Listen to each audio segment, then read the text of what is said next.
If you want to make €1 billion, you have two options. The first is to pull off a spectacular heist in the vault of a Swiss bank with lasers, explosives, and a helicopter. The second, much simpler option is to work at the French Finance Ministry and tinker with the vehicle penalty tax. France's Finance Ministry chose the second option. This year, in 2026, the French government is about to reach a historic milestone, collecting nearly €1 billion solely from taxes on CO2 and the weight of new cars. $1 billion. It's an open-air heist, legal and organized with a smile. So how did they do it? They simply lowered the thresholds. Today, as soon as your car emits 108 measly grams of CO2 per kilometer or weighs more than 1.5 tons, you have to pay up. As a result, for the first time in the history of automobiles in France, more than 1 out of every 2 new cars is hit with the penalty. 50.3% of buyers are now considered climate criminals who need to be squeezed financially.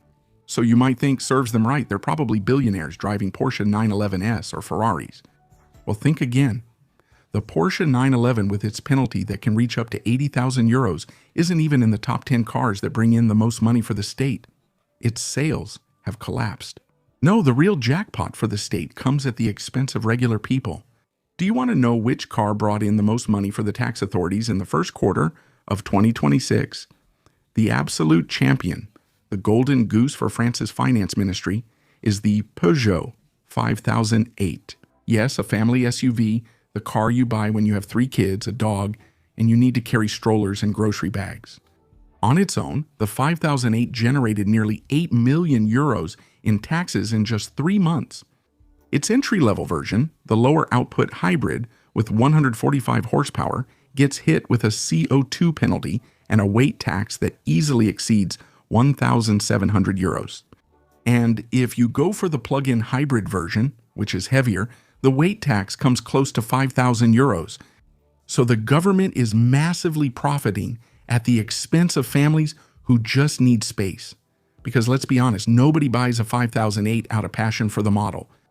For the rest of the ranking of cars that bring in the most money for the government, you'll find the Mercedes GLA, the Volkswagen Tiguan, and even the Dacia Sandero and the Citroën C3. Yes, the cheapest cars on the market, the ones bought by the most modest households, each bring in more than €5 million to the government because they don't have expensive hybrid engines. They emit just a little too much CO2, and inevitably, the penalty hits. In short, the vehicle penalty tax has become a revenue-raising tax, a ruthless cash machine that hits everyone, from the family man in a Peugeot 5008 to the student in a Dacia Sandero.